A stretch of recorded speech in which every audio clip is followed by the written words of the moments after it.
Hi guys, so this week's episode is about multitasking. Now the reality is, we as people multitask all the time, yet at the same time we can't intentionally multitask. Our brains work so that you can do two things. So for example, one hand could be spinning while the other one's going up and down. That's all fine. That's your brain doing a low level function and it does hundreds of them a second. It's not a problem, that's just how the body works. But for a high level function, which is what we would normally say, people are multitasking when we're working on multiple bigger things at once, we can't. Our brains can only focus on one thing at a time. So let's say, for example, if you're in a meeting with somebody and if you're sat writing down notes, you're not fully listening. Because your brain's focused on the writing, it's focused on recalling that information so that you can write it down, and it's not listening to the new information coming in. Which is why we say it's better to record a meeting than it is to take physical notes. Because your body can't do two things at once. You're going to miss important information. You're not going to give someone the proper attention and pick up on the subtleties. Now, this same thing applies to when you're doing a physical task or working on multiple projects. You can only ever be focused on one at a time.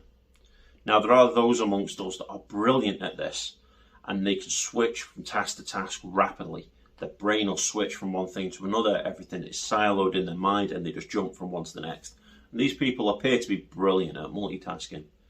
And in the world that we live, where it's all about the hustle and the bustle, these people are praised and, lauded as gods amongst us all. But you've got other people that complete the same amount of work in the same time, but they do one thing at a time. And it's because they need deep thinking, deep focus on one project to get it done. They can't be switching off and on. The brain doesn't kick in and out so quick. But if they focus on it, they'll get through the same amount of work in the same time frame, but it's a little bit more orderly and a little bit more structured. And again, we're all different, and that's fine. Within a contact center, one of the common themes for this is concurrency of tasks. So if you're doing, say, for example, a live web chat, how many different chats can you have on your screen at once before the quality of service degrades? And the answer for that is 2. Because the moment you add a second chat to your screen, the quality of service will degrade. How measurably? Not very much. Generally all people can handle 2. Especially with it being an asynchronous thing where you've got that pause.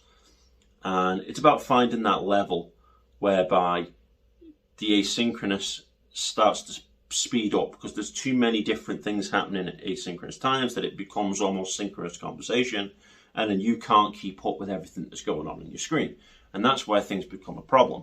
But the reality is, the moment you've got 2 conversations going on at once, you've got the chance for you to slip up, to say the wrong thing to the wrong customer. And if you do 3, the odds of that increase. If you do 4, it increases even further. Same thing applies when you're on the call and you're listening to someone, you're having a conversation, and you're sat trying to type down your notes. If you're typing notes, you're focusing on the typing, you're not focusing on the listening to that customer. So these are all things that we need to find the balance. Because yes, we do need to be productive, we do need to be efficient and get as much done as possible.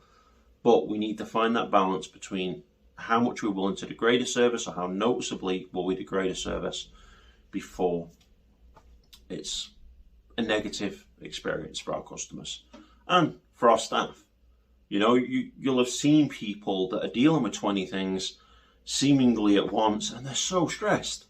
There's so much. They think that one ball drops and everything goes. And it's just one of those things that we need to get better at. As we've brought more and more tech in, and more things get picked up, and the feeling that we need to be doing more all the time. It's a positive and a negative in itself. So we do need to find that balance, and we need to understand it a little bit more. So my question to you this week is, what are you? Do you feel that you multitask and do lots of tasks almost simultaneously and bounce between them? Or are you the type of person that likes to do one thing and then on to the next? I could take a guess on some of the people on my connections, but I'd love to hear from you. Let me know which one applies to you. And do you recognize that multitasking is a myth, or do you still think, I can't multitask, I can do all of these things at once?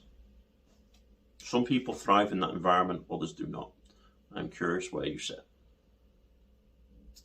I hope you've enjoyed this week's episode. And next week we'll be on a similar trend, but slightly different. So I hope you can join me then too. See you soon.